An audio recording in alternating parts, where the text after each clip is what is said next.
You'll love this one. Congress hearings can get messy fast, with lawmakers fiercely pushing their agendas and trying to score political points. It's a chaotic dance of questions, accusations, and theatrics, but every once in a while someone delivers an answer that practically shuts down the noise and puts a lawmaker right in their place. From Pam Bondi to Paul Homan, today we're covering some of these moments, so buckle up because you're in for a treat. As always, make sure to subscribe and hit the notification bell for more videos just like this. So let me ask you a different question. It also requires you, if you're going to be a good attorney general, to be able to tell hard truths to the president. So my questions now are, can you tell hard truths to the president? So let me start with an easy truth that you could speak to the president.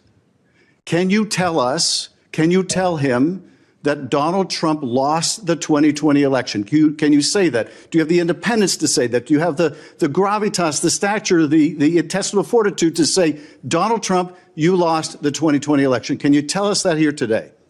Senator, what I can tell you is I will never play politics. You're trying to engage me in a gotcha.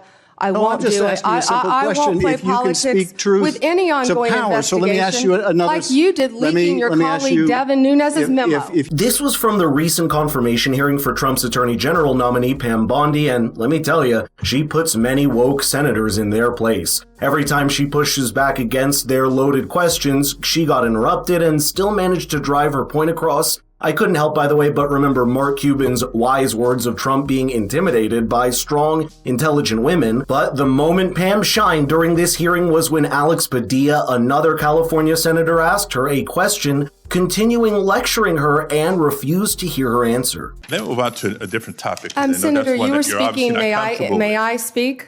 You cut me off when I was speaking. When I ask you the next question, you can speak, and I hope you answer, Ms. Bondi. Well, I'd like to answer the previous one, Senator. When we met yesterday, you pointed your finger at me and said you were speaking. You did not seem to be familiar let me answer my question. I'm not going to be bullied by you, Senator the 14th Amendment of the United States of America, which was deeply disappointing. I guess you didn't want to hear my answer about today, Pennsylvania. After I gave an opportunity to study overnight. So can you tell me and this committee what the Citizenship Clause of the 14th Amendment says? Senator, I'm here to answer your questions. I'm not here to do your homework and study for you. If I am confirmed as Attorney General... You're the one asking for a confirmation hey, vote, you ma'am. cut me off. Can I please finish? What does the 14th Amendment say? Senator, the 14th Amendment, we all know, addresses birthright citizenship. I've been a state prosecutor. I've been a state AG. I look forward to, even given your remarks today, working with you and the people of California if I am confirmed as the 87th Attorney General of the United States of America. I didn't take your homework assignment. I'm sorry. I was preparing for today. This was the only part of the hearing where Alex wasn't interrupting or talking over Pam, by the way. Imagine that, an actual moment of silence during a hearing, which ironically is supposed to be about listening. Isn't the whole point of this process to ask questions and then actually hear the answers? Apparently not everyone got the memo, especially the California senators, but nothing comes close to the moment when Elizabeth Warren was left speechless by a simple answer from Trump's nominee for Secretary of Defense, Pete Hegseth. But the question I have for you on this is, will you put your money where your mouth is and agree that when you leave this job, you will not work for the defense industry for 10 years? Senator, it's not even a question I've thought about because it's not about it right now. It's not one. My motivation for this job. I understand that. I just need a yes or no here. Come next. Time is short. I just need a yes or no. I would consult with the president about what the policy should be at the Defense Department. In other words, you're quite sure that every general who serves should not go directly into the defense industry for 10 years. But you're not willing to make that same pledge? I'm not a general, Senator. Yeah, let's rewind to the confirmation hearing of former Defense Secretary Lloyd Austin. If you compare Elizabeth Warren's approach then to her tone now, it's like night and day. Back then, Warren brought up Austin's connection to Raytheon, who is one of the world's biggest weapons manufacturers, and Austin is one of its board members, surprisingly letting him answer without cutting him off or badgering him. She asked her questions, listened politely for a few minutes, and then shifted gears to another topic. It's not really hard to notice the contrast in the hypocrisy. Speaking of which, Bernie Sanders was guilty of the same thing when questioning Trump's nominee for the Treasury, Scott Bessent. Would you agree with President Biden, who last night stated, and I quote, "An oligarchy is taking shape in America of extreme wealth, power, and influence that threatens our entire democracy, our basic rights and freedoms, end of quote. That's what President Biden said last night. I agree with him. Do you? The three billionaires who you listed that all made the money themselves.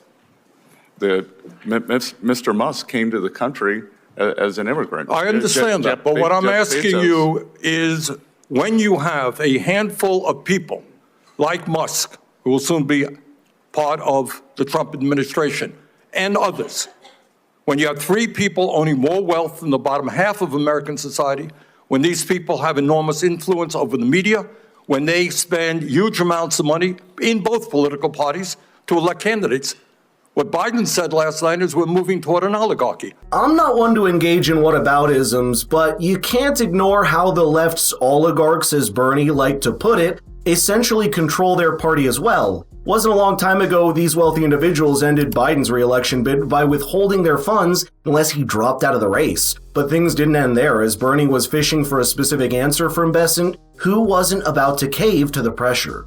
Do you think, forget how they made their money, do you think that when so few people have so much wealth and so much economic and political power, that that is an oligarchic form of society? Well, I would note that President Biden gave the Presidential Medal of Freedom to two people who I think would qualify for his oligarchs. So this is not a condemnation of any one individual. I'm just asking you, would so few people have so much wealth and power? But do you think that that is an oligarchic form of society? Senator, I think it depends on the ability to move up and down the income. No, that's not really the answer. I mean, even if you had that mobility, no matter who those individuals might be. Again, why ask a question if you already know the answer? Just let the man speak, for God's sake. Bessent had a solid point, though. Just a couple of weeks ago, Biden awarded the Presidential Medal of Freedom to Hillary Clinton and George Soros. Now, whether you think they're deserved or not, it's undeniable that these choices do send a specific message. And to wrap things up, we have a throwback from 2019 with Tom Homan schooling AOC on U.S. law. And so the recommendation of the many that you recommended family separation. I recommended zero tolerance. Which includes family separation. The same as is with every U.S. citizen parent gets arrested when they're with a child.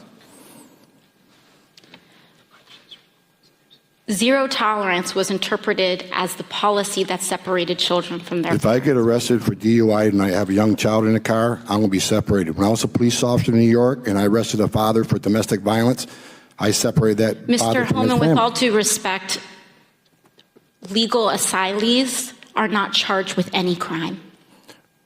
When you're into the country illegally, it's violation 8 United States Code 1325. Seeking asylum is legal. If you want to seek asylum, you go through the port of entry, do it the legal way. The Attorney General of the United States has made that clear. Okay.